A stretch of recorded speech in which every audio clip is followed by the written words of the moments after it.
Why do you have to pick on me all the time? Huh? In the late 1950s, the casting process for the revolutionary TV series, The Twilight Zone, was initiated. The show's creator, Rod Serling, worked closely with the casting directors to find the perfect actors for each role. For the role of the narrator and lead actor, Serling wanted someone who could convey the right blend of mystery, intrigue, and humanity. He chose Rod Serling himself, as his voice became synonymous with the series' enigmatic and thought-provoking stories. For the episode Walking Distance, Serling required a talented young actor who could portray a man reflecting on his lost childhood. He selected Gig Young, who had already made a name for himself in films like Teacher's Pet and Come Fill the Cup. In the episode Time Enough at Last, Burgess Meredith was cast as the banker, Henry Bemis.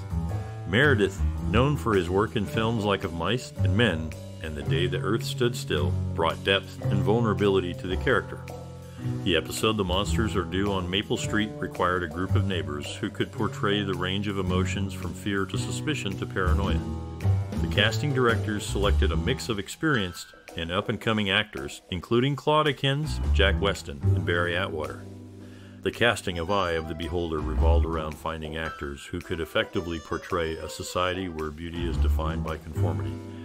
The casting directors found the perfect leads in Maxine Stewart and Donna Douglas, who both delivered compelling performances. In The Invaders, Agnes Moorehead was cast as the elderly woman terrorized by miniature aliens. Moorehead, an accomplished actress known for her work in Bewitched, and Citizen Kane brought both strength and vulnerability to the role. The Twilight Zone's casting process was thorough, with auditions, chemistry tests, and careful consideration given to each actor's ability to bring Serling's complex characters to life.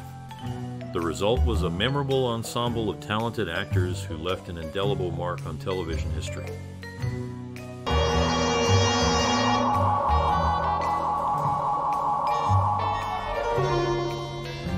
The Twilight Zone, a groundbreaking 1959 TV series, was brought to life by director Rod Serling's unique vision. Known for his distinctive storytelling, Serling drew inspiration from various sources, including science fiction, fantasy, and horror literature. His approach was to create thought-provoking narratives that blended reality with the unknown. Serling's style was characterized by his ability to weave moral and social commentary into suspenseful and eerie tales. He often used the supernatural as a metaphor for exploring complex human emotions and societal issues. This creative approach allowed him to craft a distinctive universe for the Twilight Zone, one that has endured in popular culture. Collaboration was crucial to Serling's process.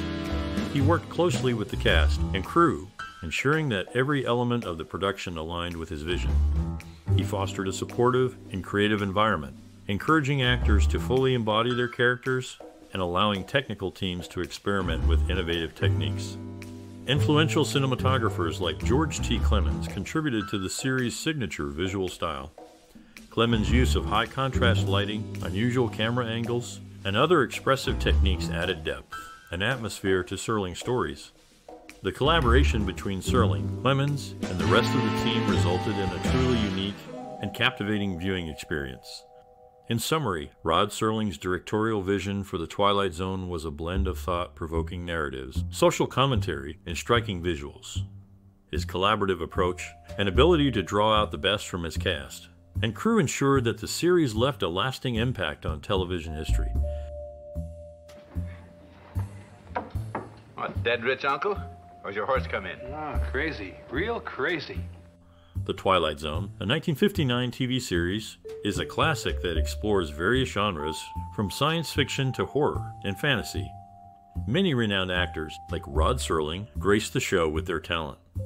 My personal favorite is Burgess Meredith, who played memorable roles in several episodes.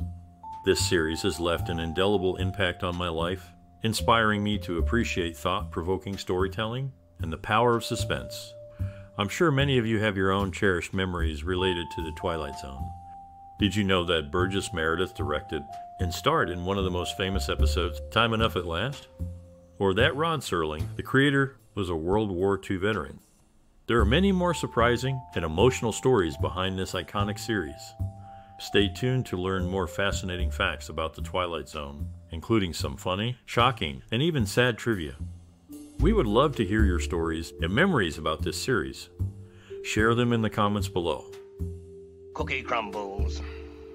Several hundred years ago, one of your ancestors performed an act of great courage. Now, part of his... The Twilight Zone, a groundbreaking 1959 TV series, was known for its unique set design and captivating locations. The show's creator, Rod Serling, wanted each episode to have a distinctive look and feel, which was achieved through innovative set design. The sets were often designed to be minimalistic yet impactful, with a focus on creating a specific mood or atmosphere. For instance, the iconic opening sequence, featuring a flying saucer, was created using a simple miniature model and creative lighting techniques. Many episodes were filmed on sound stages, where the production team could build and control the environment. However, some scenes were shot on location, adding a sense of realism to the show. For example, the episode The Monsters Are Due on Maple Street was filmed on a real suburban street, enhancing the feeling of familiarity and unease. Filming a weekly TV series in the late 1950s came with its own set of logistical challenges. The production team had to work efficiently to meet tight deadlines and budget constraints. To speed up the process, they often used prefabricated sets and relied on practical effect, such as forced perspective and matte paintings. One innovative technique employed during the production of The Twilight Zone was the use of a technique called live-action matte shots. This allowed the production team to combine live-action footage with pre-shot backgrounds, creating the illusion of a single, continuous scene. This technique was used to great effect in the episode Time Enough at Last, where the character Burgess Meredith is seen in a library that appears to be much larger than the soundstage it was filmed on.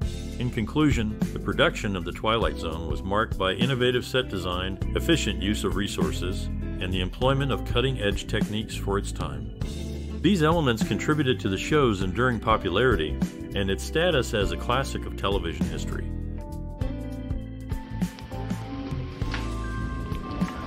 I'm gonna go call my folks. The Twilight Zone is a classic television drama series that originally aired on CBS from 1959 to 1964.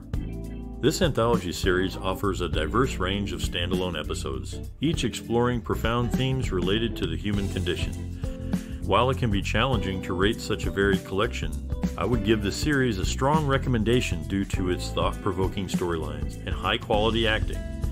One episode that stands out is The Changing of the Guard from Season 3.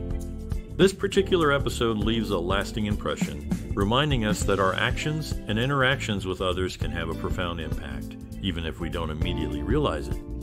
The story revolves around a professor whose life takes an unexpected turn, leading to a powerful and emotional message that resonates long after the episode ends. The Twilight Zone is known for its engaging narratives, which often explore themes such as loneliness, personal goals, self-perception, dreams, and love. The series encourages viewers to reflect on these topics and consider how they might react in similar situations. By presenting complex ideas in a digestible format, The Twilight Zone manages to be both entertaining and thought-provoking. While some may argue that the show is overrated, I believe it offers a unique and valuable contribution to television drama. With its compelling storylines and strong performances, The Twilight Zone remains a must-watch for fans of classic television. Overall, I would rate the series 6 out of 10, acknowledging its flaws while still appreciating its enduring appeal and impact on viewers.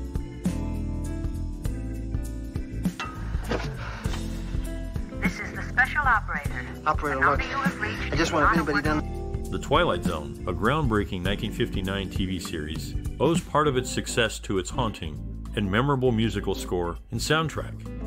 Composed by Bernard Herrmann, Marius Constant, and others, the music was crucial in establishing the show's unique atmosphere and complementing its narrative and emotional tone. Bernard Herrmann, already an established film composer, created the iconic theme for the show.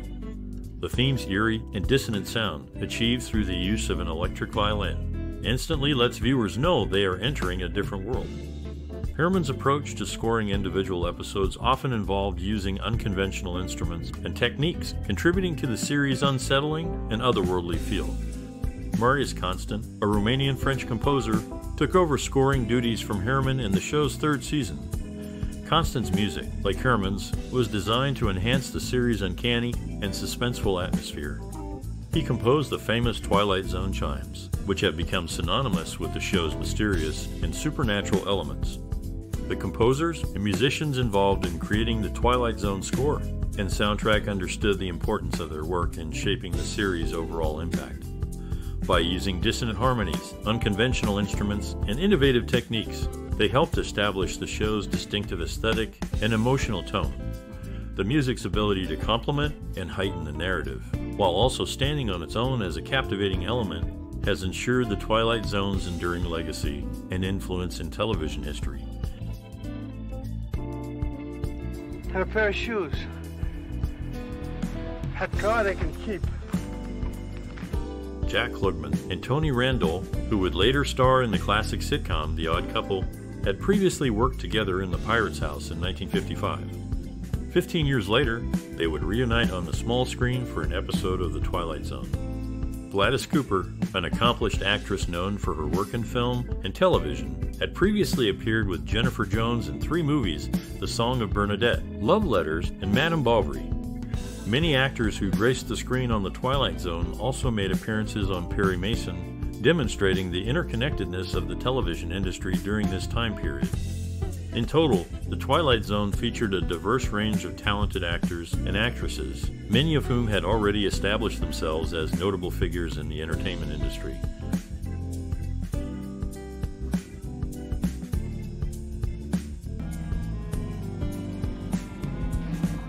How'd you know, Bob?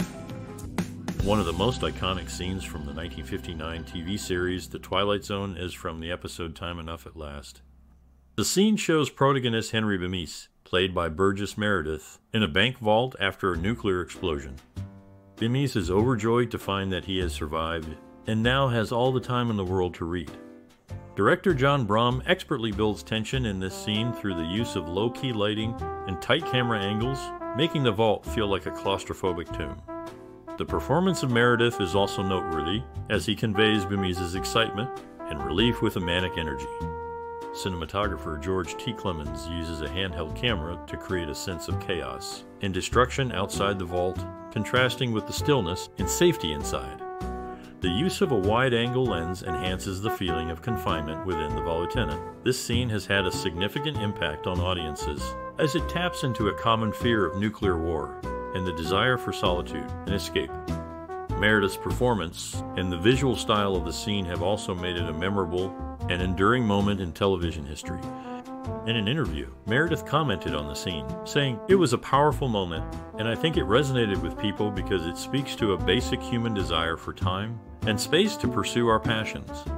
Another iconic scene from The Twilight Zone is from the episode Eye of the Beholder. The scene reveals the face of the disfigured protagonist, Janet Tyler, for the first time. The big reveal is done through a slow, dramatic turn of the camera, allowing the audience to see Tyler's face gradually.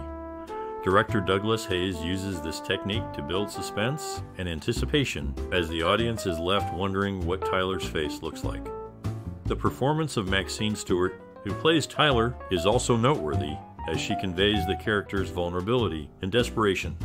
Cinematographer George T. Clemens uses high-contrast lighting to create a sense of otherworldliness and mystery, further adding to the impact of the scene. The use of shadows and light plays a significant role in obscuring Tyler's face until the big reveal. This scene has had a significant impact on audiences as it challenges societal norms of beauty and conformity. The visual style and performance of the scene have also made it a memorable and enduring moment in television history. In an interview, Stewart commented on the scene, saying, "It was a powerful moment, and I think it resonated with people because it speaks to a basic human desire for acceptance and belonging."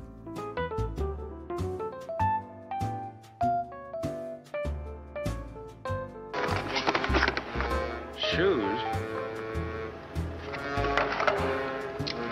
After the third season of The Twilight Zone, Buck Houghton departed from the show. Rod Serling, the creator, invited viewers to submit their scripts, and he received an overwhelming response of 14,000 scripts. He read 500 of them, but only 2 were found to be of any use, as they did not fit the show's format. Serling had a significant influence on him, and a schoolteacher in Twilight Zone, the movie was named Helen Foley in her honor as his own schoolteacher. Helen Foley had encouraged him in his writing and played a crucial role in his success.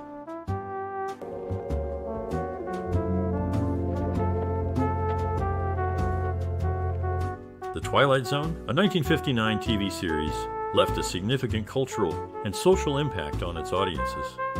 The show's unique blend of science fiction, horror, and fantasy presented thought-provoking narratives that resonated with viewers. It tackled relevant social and cultural themes, often with a twist, encouraging discussions and introspection. The series was influential in shaping popular culture, inspiring numerous future productions. Its innovative storytelling format, featuring standalone episodes with unexpected endings, has been replicated in various TV shows and movies. The term Twilight Zone has even entered the English language, referring to a mysterious, eerie, or surreal situation. The Twilight Zone contributed to discussions on diverse topics, such as racism, nuclear war, and social inequality. For instance, the episode The Eye of the Beholder critiqued societal beauty standards, while The Monsters Are Due on Maple Street explored the dangers of fear and prejudice. These discussions were particularly relevant during the Cold War era, making the series even more impactful.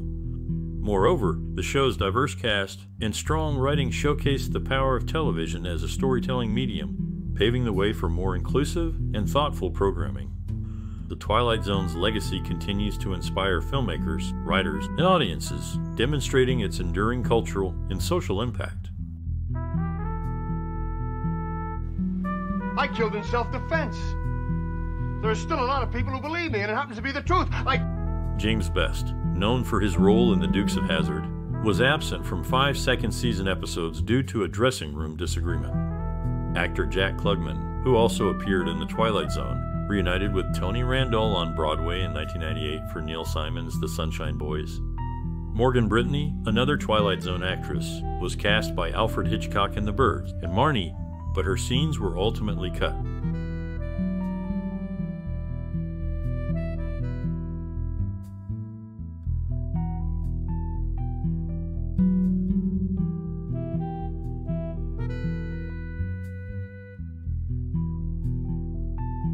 Made a pact with a man named Cadwallader. He's given me immortality in exchange for my soul. More simply than that, I couldn't put it. The Twilight Zone, a 1959 TV series, received high critical acclaim for its unique storytelling and tackling of thought-provoking themes. A key review by Time magazine praised the show for its imaginative and clever scripts. The New York Times also commended the series, stating that it transcends its genre with its often intriguing plots and unexpected twists. Audience reactions were overwhelmingly positive. The show's unique blend of science fiction, fantasy, and horror, combined with its exploration of societal issues, resonated with viewers. It quickly gained a loyal following and is now considered a classic in television history. The Twilight Zone received numerous award nominations, including 2 Primetime Emmy Awards for Outstanding Writing for a Drama Series. It also won a Hugo Award for Best Dramatic Presentation in 1960. These accolades are a testament to the series' quality and its impact on both the television industry and popular culture. Receiving these awards and nominations was significant for those involved in the series. It not only validated their hard work and creativity, but also helped establish The Twilight Zone as a groundbreaking and influential television show. The awards have further solidified the series' place in television history and have ensured that it continues to be celebrated and studied by audiences and industry professionals alike. You know how many germs there are in a cubic foot of air, Ethel? 8,900,000. I know you want me to die. Rod Serling, the creator of The Twilight Zone, acknowledged that some episodes of the series could have been improved. He estimated that a third of the episodes were good, another third were average, and the final third were not successful. At a 1995 reunion in Winston-Salem, North Carolina, James Best, who appeared in an episode of The Twilight Zone, joined 20 other cast members from the Andy Griffith Show to reminisce about their time in Mayberry and share their experiences. Before his role on the Beverly Hillbillies, Raymond Bailey often appeared without a toupee in various productions. This includes his appearances in The Twilight Zone. It looks so good. How do I look? A little hungover, maybe? During the filming of The Twilight Zone's first season, the crew faced a significant challenge while shooting the episode Time Enough at Last. The script called for a nuclear holocaust, but the budget didn't allow for expensive special effects. To solve this problem, they placed a series of explosives in a pile of sandbags, creating a makeshift explosion that looked like a massive blast on camera. In another instance, actor Burgess Meredith, who played the role of Henry Bemis in Time Enough at Last, had to wear thick glasses for his character. Meredith was nearsighted in real life, but the glasses he wore for the role made it difficult for him to see. As a result, he often bumped into things and had trouble finding his mark on the set. The episode The Monsters Are Due on Maple Street was filmed on a tight schedule, with only 6 days allocated for production. The show's creator, Rod Serling, was under pressure to deliver a compelling script quickly. He wrote the script in just 3 days, and the production team worked around the clock to complete the episode on time. During the filming of The Howling Man, actor H.M. Winnett, who played the role of David Ellington, had a real-life encounter with a bat. While on set, a bat flew into the soundstage and began circling around Winnett. The actor remained calm and continued to act, using his improvisational skills to incorporate the bat into the scene. The Twilight Zone's iconic theme music was composed by Marius Constant, a Romanian-French composer. Constant originally submitted a different piece of music for the show's opening credits, but Serling felt it didn't capture the essence of the series. Constant then composed the now famous theme, which was inspired by a piece of music he had heard in a Parisian nightclub. In Eye of the Beholder, the episode's unconventional casting choices led to some unique challenges.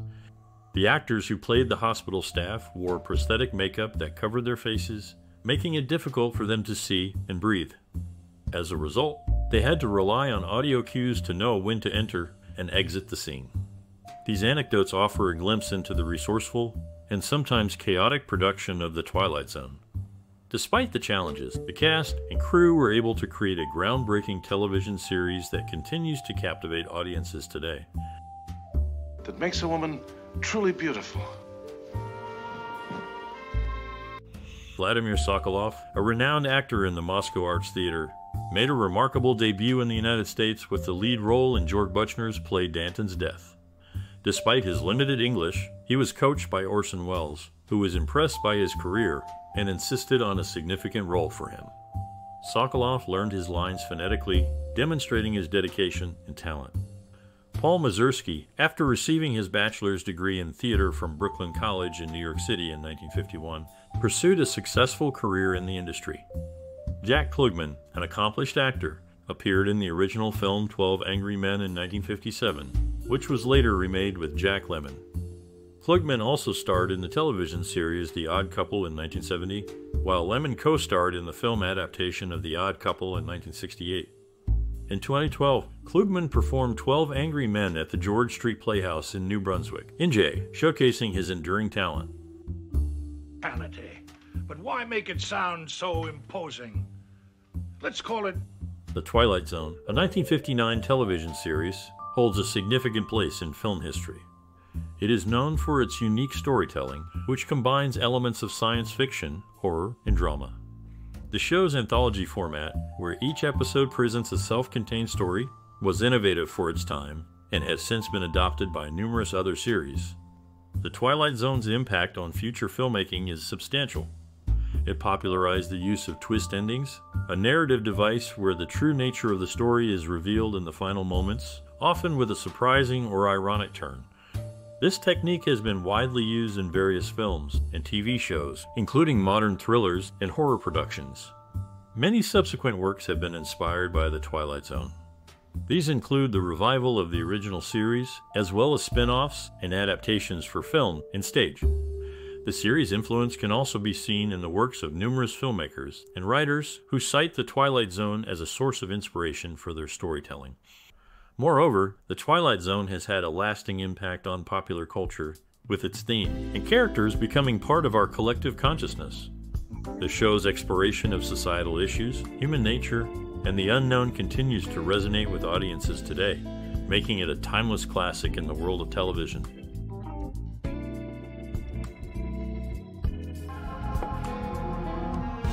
Go ahead. Take it. James Best, known for his role in The Dukes of Hazzard, worked with his former co-star John Schneider on CMT Cribs and Return of the Killer Shrews, where Best reprised his role from a previous film. Best's parents were Lena Guy, who was the sister of Ike Everly, an aunt to the Everly brothers, and Larkin Jasper Guy, a house husband. The Twilight Zone, a popular TV series in the 1950s and 60s, was canceled in 1964 due to declining ratings and other reasons. Best's parents played a significant role in shaping his life and career, and his collaboration with Schneider showcases his enduring talent and versatility as an actor. And he's a lot smarter than most of those mutton heads I got in the club. He is not human. How human do you... Many actors who worked on The Twilight Zone recalled Rod Serling as a friendly and approachable person. One of those actors, John Anderson, found himself in a particularly emotional role in Star Trek: The Next Generation's The Survivors, having lost his own wife shortly before filming. The subject matter made it one of the most challenging roles of his career. Interestingly, Serling believed he had coined the term the Twilight Zone for the show, but after its airing, he discovered that it was already in use by us Air Force pilots. They used it to describe the experience of crossing the day and night sides of the world. This shows that even the most creative minds can unknowingly draw inspiration from reality.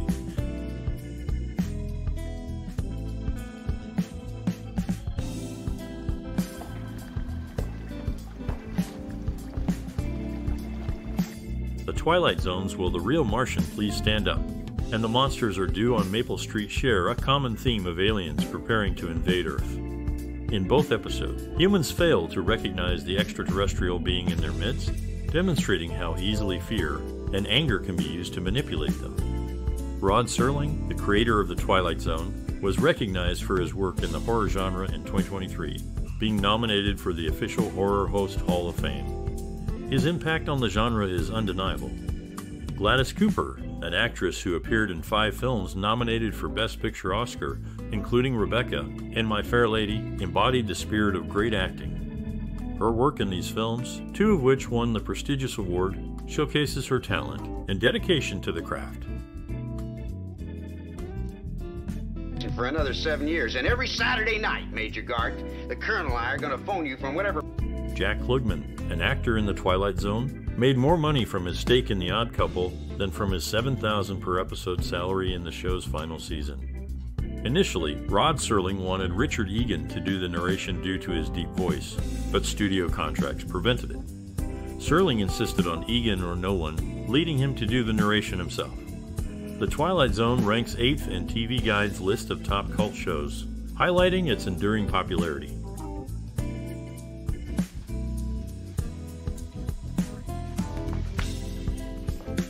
Rod Serling, the creator of The Twilight Zone, faced the cancellation of his Western series, The Launer, after just 13 episodes, due to its unconventional storylines. Prior to this, actress Gladys Cooper had earned 2 Tony Award nominations for her performances in The Chalk Garden, and a passage to India. In one episode of The Twilight Zone, Living Doll, the death scene was inspired by Ray Bradbury's 1946 story, The Small Assassin. The story features a killer baby who places a doll at the top of the stairs, causing the mother to trip and fall to her death. In Living Doll, a similar event occurs when Telly Savalas trips over the Talkie Tina doll and falls down the stairs to his demise.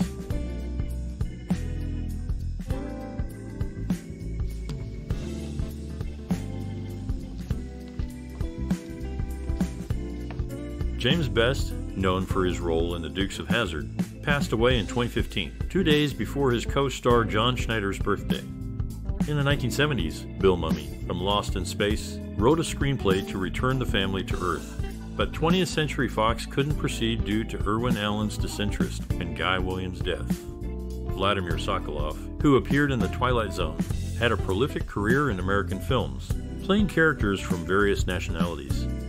He is remembered for his roles in For Whom the Bell Tolls and The Magnificent Seven.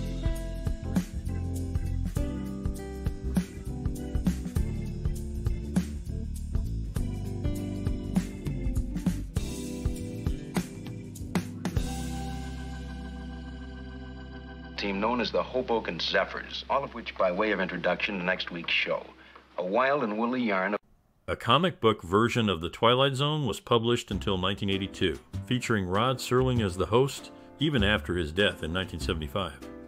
Serling, known for his on-screen introductions, reportedly experienced nervousness before delivering them. The series' influence extended beyond television, with film directors such as Paul Mazursky citing it as an inspiration. These facts highlight the enduring impact and popularity of The Twilight Zone in the decades following its initial release. 84 hours. That's roughly equivalent to a trip to the moon, several orbits, and return. And this was a simulator. The Twilight Zone, a renowned 1959 TV series, had episodes of varying lengths throughout its run. Seasons 1, 2, 3, and 5 featured 30-minute episodes, while Season 4 had 1-hour episodes due to a time slot change at CBS. This adjustment allowed for more in-depth storytelling, as seen in the important episode He's Alive, which explored fascism and was considered significant by series creator Rod Serling. One notable actor in The Twilight Zone was Bill Mumy, who was friends with James Stewart and co-starred with him in Dear Bridget. The Stewart and Mumy families had a close relationship, with Stewart's wife Gloria being Mumy's Sunday school teacher. This bond allowed Mumy to perfectly imitate Stewart's voice, much to Stewart's amusement during his lifetime. Both families were members of the Beverly Hills Presbyterian Church, further connecting their lives off-screen. These details add depth to the understanding of The Twilight Zone, showcasing the interconnectedness of the people involved and the impact of external factors on the series' development.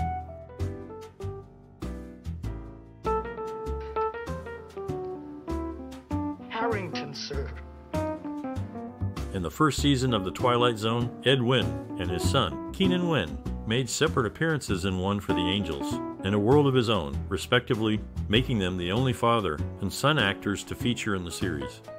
Meanwhile, James Best, known for his role in The Dukes of Hazzard, attended the Black Gold Festival in Hazard, Kentucky in 1981, along with his co-stars Catherine Bach, Sorrel Book, and Rick Hurst.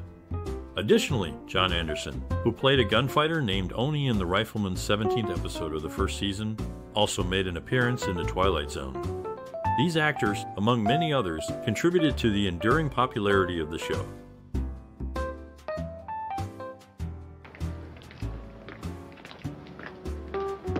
Casey, this is... Bill Mumy, known for his role in The Twilight Zone, was initially considered for the part of Eddie Munster in The Munsters. However, his parents didn't approve of the required makeup, and the role went to Butch Patrick instead. Interestingly, Mumy and Patrick are now good friends, and often collaborate on music. James Best, another Twilight Zone actor, gave his daughter an unusual nickname, the Tank, after she overate and gained some weight as a child. Morgan Brittany, who also appeared in The Twilight Zone, attended the Twilight Zone convention in Hasbrouck Heights, New Jersey in August 2006. These actors' careers have taken different turns, but their shared experience in The Twilight Zone connects them.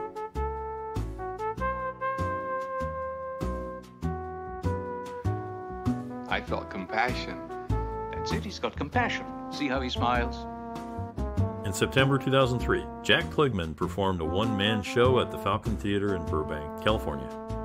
Klugman is known for his work in The Twilight Zone. James Best, another Twilight Zone actor, formed a friendship with Audie Murphy while under contract at Universal Studios. They starred in 5 films together before Murphy's untimely death in 1971. Gladys Cooper, who also appeared in The Twilight Zone, received an Academy Award nomination for her performance in the musical My Fair Lady in 1964. She is one of 27 actresses to have received a nomination in a musical category.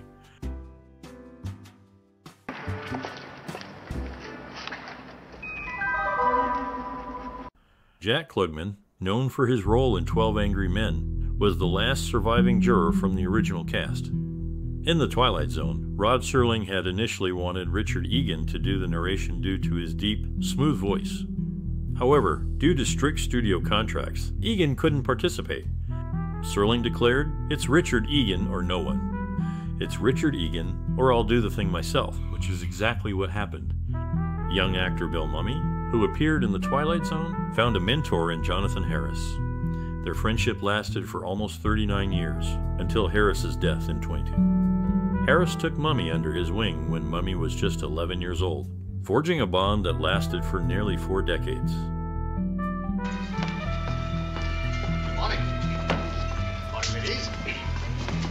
Here, break it up.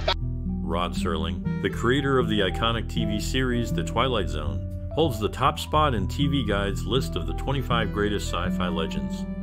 His impact on the science fiction genre is undeniable. Jack Klugman, an accomplished actor who appeared in several episodes of The Twilight Zone, was roasted on the Best of the Dean Martin Celebrity Roasts in 1998. His career in Hollywood spanned over 5 decades. James Best, who also starred in The Twilight Zone, released his autobiography, Best in Hollywood: The Good, the Bad, and the Beautiful, just 3 days after his 83rd birthday. The book offers a glimpse into his life and career in Hollywood.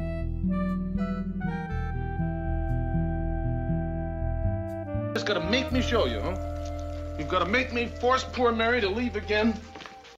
James Best, known for his role in The Dukes of Hazzard, made the decision to bring his real-life dog, Flash, onto the show. Moving on to Rod Serling, the creator and primary writer of The Twilight Zone.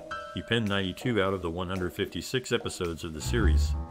Serling's writing talent was also enlisted for the original Planet of the Apes movie, where he spent nearly a year writing the screenplay and created around 50 different drafts.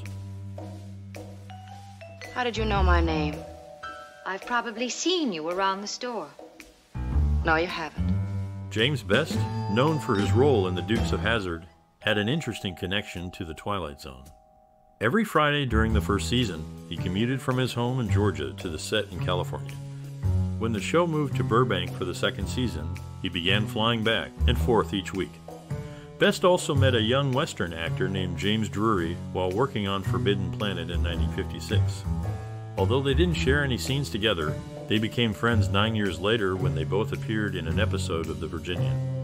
Their friendship lasted until Best's passing in 2. Bus ticket to Scranton, Pennsylvania. Now what's... In the classic television series, The Twilight Zone, Robert McCord is a notable figure, appearing in all 5 seasons, with only Rod Serling appearing more frequently.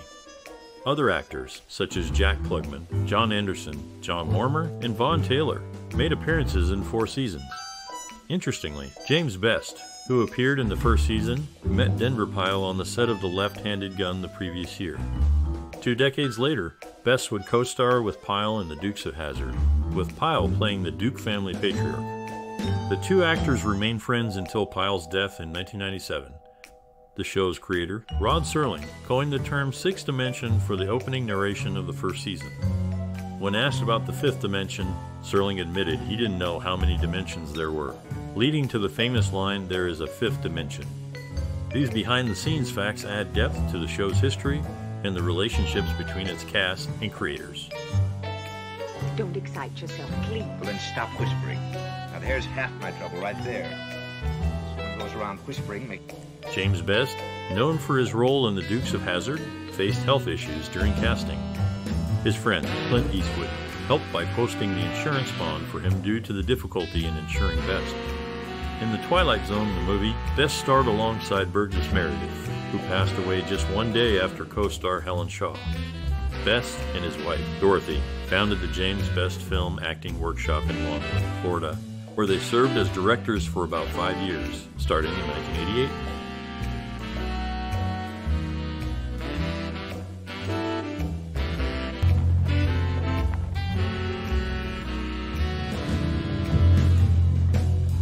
Jon Anderson, an accomplished actor, portrayed a former Civil War prison camp commander in 3 different TV westerns. In 2 of these roles, he was remorseful for the poor conditions in the camp, but in retaliation, he was aware of the conditions and tried to cover his tracks. In a different vein, James Best and his wife, Dorothy Best, along with Kevin Lang, formed Best Friend Films, a production company specializing in high-definition production.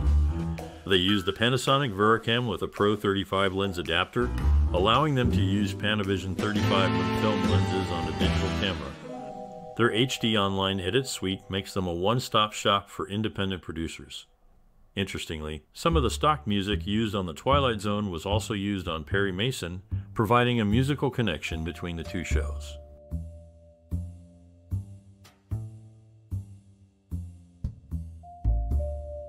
Ed Harrington. Ed Harrington, sir. The famous phrase submitted for your approval was the title of a documentary about Rod Serling, creator of the classic TV series The Twilight Zone. Serling's narrations were sampled by Michael Jackson in his song Threatened, including lines from the episodes It's a Good Life and In His Image. Years after his death, Serling's likeness was used to host the Twilight Zone Tower of Terror attraction at Disney MGM Studios in Florida. With the help of vintage footage, new black and white film, and a Serling sound-alike, he introduces visitors to the ride through a simulated Twilight Zone episode. This marks Serling's first new appearance in the series since its original run in the 1960s. Hey, Mom! Yeah, light your...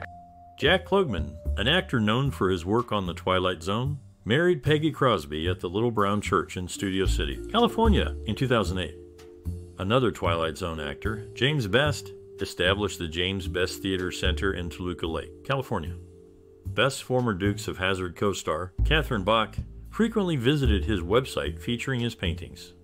This illustrates the continued connections and contributions of these actors in the entertainment industry even after their time on The Twilight Zone.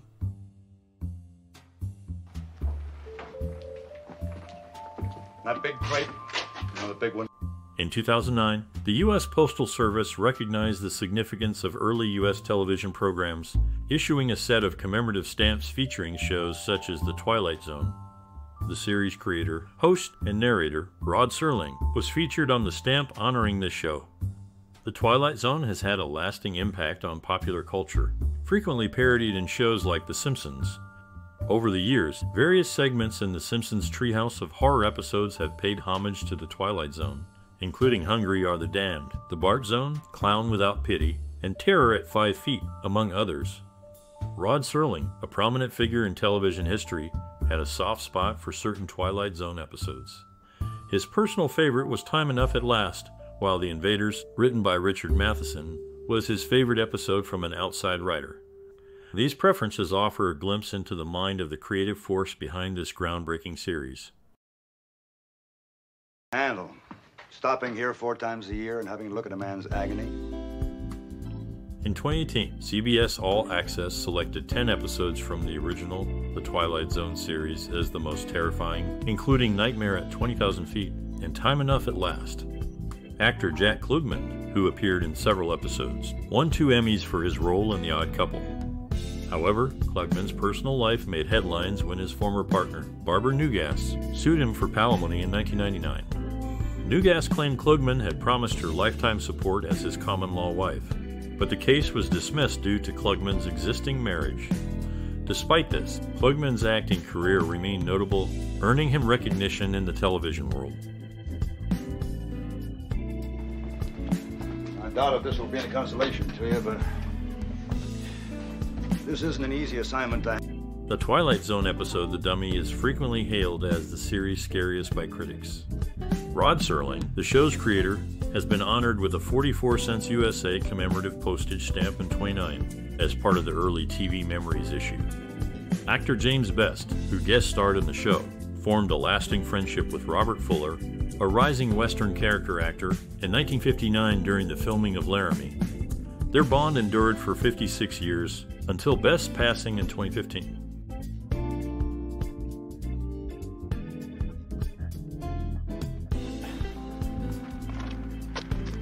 Alicia and I are climbing to that ship of yours and... The first The Twilight Zone series, which aired in 1959, is unique as it features creator Rod Serling's voice during the opening credits, but not his image.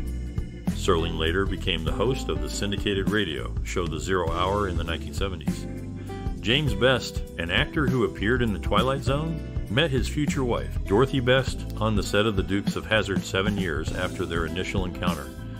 They remained married for 29 years until her passing in 2011. Serling's contributions to television extend beyond The Twilight Zone, as he was also a host of a radio show, demonstrating his versatility and enduring impact on the entertainment industry.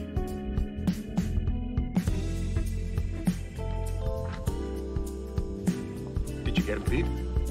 Westbrook Van Voorhis was initially hired as the narrator for The Twilight Zone, but due to scheduling conflicts, he was replaced by Rod Serling. Serling's performance was well received, and he became the permanent narrator. The phrase submitted for your approval is closely associated with the show, but it only appears in 3 episodes. Rod Serling's writing skills were analyzed in a 1961 mock thesis by Robert Marshall Hosfeld at San Jose State College.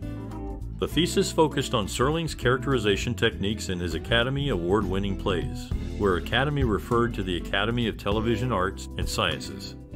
In addition to writing, Serling was also the show's host and narrator, delivering iconic lines such as "submitted for your approval." However, the phrase is only heard in 3 episodes Cavender is coming in praise of Pip and a kind of a stopwatch. Serling's impact on television writing and storytelling has endured, and his work continues to captivate audiences today.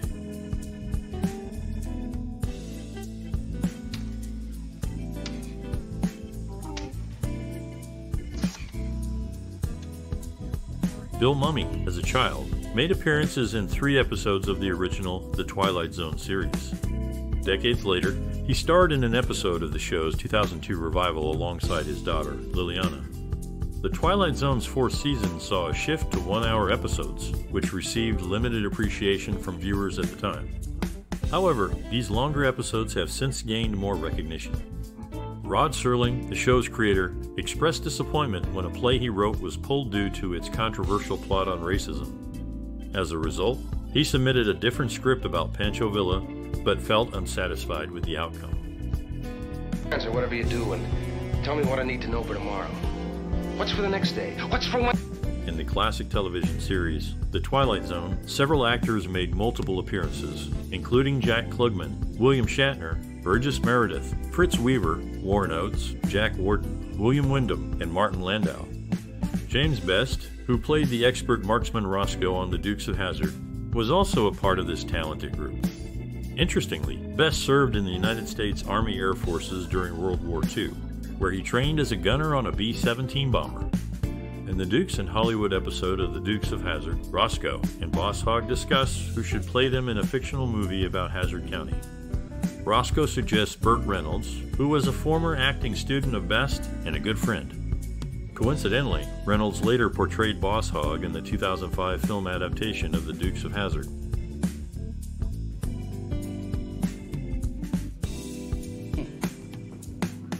You'll never be able to fire a gun again in anger. Burgess Meredith, known for his role as the Penguin in the Batman series, developed a unique grunting laugh for his character. This laugh was a result of his decision to quit smoking, which caused coughing fits when he had to smoke with a cigarette holder for the role. Rod Serling, the host of The Twilight Zone, had a distinct opening narration. While submitted for your approval is often associated with the show, it was only used 3 times. The phrase "in just a moment" was more common, appearing 25 times, and becoming the most ubiquitous phrase in his opening monologues. Jack Klugman, an actor who appeared in The Twilight Zone, had a successful career in theater. In November 2006, he starred in James Sweet's The Value of Names at the George Street Playhouse in New Brunswick, New Jersey. Yes, I think I know what it is you need. James Best, known for his role in The Twilight Zone, formed a long-lasting friendship with comedian Andy Griffith after meeting on the set of The Andy Griffith Show. Rod Serling, the creator of The Twilight Zone, was posthumously inducted into the Official Horror Host Hall of Fame in 2023. Serling was often seen with a cigarette during the show's introduction, as it was sponsored by the Liggett and Myers Tobacco Company. He served as the on-screen spokesman for their product, Chesterfield cigarettes. Despite a later sponsor, the American Tobacco Company insisting that he always be seen with a cigarette, Serling declined to promote their brand on screen.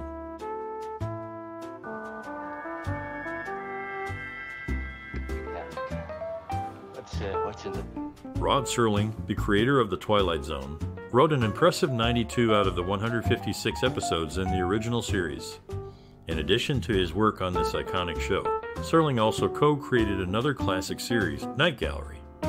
Paul Mazursky, one of the co-creators of The Monkees, also contributed to The Twilight Zone. He wrote and directed the episode The Last Flight, which aired during the show's first season. Burgess Meredith, an accomplished actor known for his roles in Rocky and Batman, appeared in several episodes of The Twilight Zone. In the 1986 book Son of Golden Turkey Awards, Meredith won the award for the most embarrassing nude scene in Hollywood history for his role in Such Good Friends. However, his work in The Twilight Zone is remembered for its quality and impact rather than any embarrassing moments. Odd thing. You look like a man having a heart attack. Just like... The Twilight Zone, a groundbreaking television series from the 1950s, played a significant role in the development of several acting careers. Robert Redford, Veronica Cartwright, Robert Duvall, Gene Marsh, and Leonard Nimoy all gained recognition through their appearances on the show. Interestingly, Rod Serling, the creator and host of The Twilight Zone, had a humorous side that was not often seen on the show. He appeared on the Soupy Sales show in 1962 and received a pie in the face, which was a popular segment on the show. Bill Mumy is one of only 2 actors to have appeared in both the original Twilight Zone series and its second revival in 22.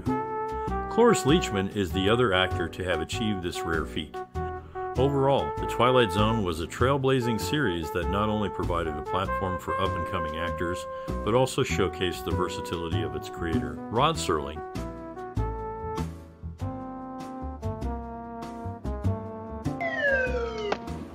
That's his curve.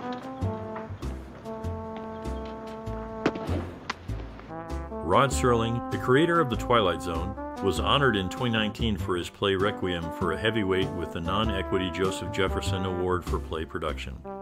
Serling's successful career included not only The Twilight Zone, but also 3 spin-off shows, 1 cinematic movie, and a TV movie. Vladimir Sokolov, an actor in The Twilight Zone, had a rich background in the theater prior to his role in the series. Before emigrating to Berlin in 1923, Sokolov was an actor and assistant director with the Moscow Art Theater. His experience and talent contributed to the success of The Twilight Zone. The Twilight Zone has had a significant impact on television, with its thought-provoking storylines and unique perspective on reality. The show's enduring popularity is a testament to its ability to captivate audiences and transcend time. Hey, Mom! Yeah, let you can quit now. I got a new boy coming down. Bill Mumy, known for his role as Lennier in Babylon 5, was approached twice by Ara Beyer to join the cast of Star Trek Deep Space Nine. However, he was unavailable during the first offer due to his commitment to Babylon 5, and declined the second offer as it required him to portray an alien. It wasn't until the opportunity to play a human in the episode, The Siege of R-558, presented itself that he accepted the role. Don Kiefer, remembered by baby boomers as Dan Hollies in the Twilight Zone episode It's Good Life, was transformed into a jack-in-the-box head by 6-year-old Anthony Fremont. This horrifying metamorphosis was quickly reversed to spare Dan's wife the trauma. Rod Serling, the creator of The Twilight Zone, moved to California in 1958, residing first on San Onofre Drive, next to Ronald and Nancy Reagan. He later moved to Monaco Drive, where his wife, Carol, lived until her passing in 2020. Really?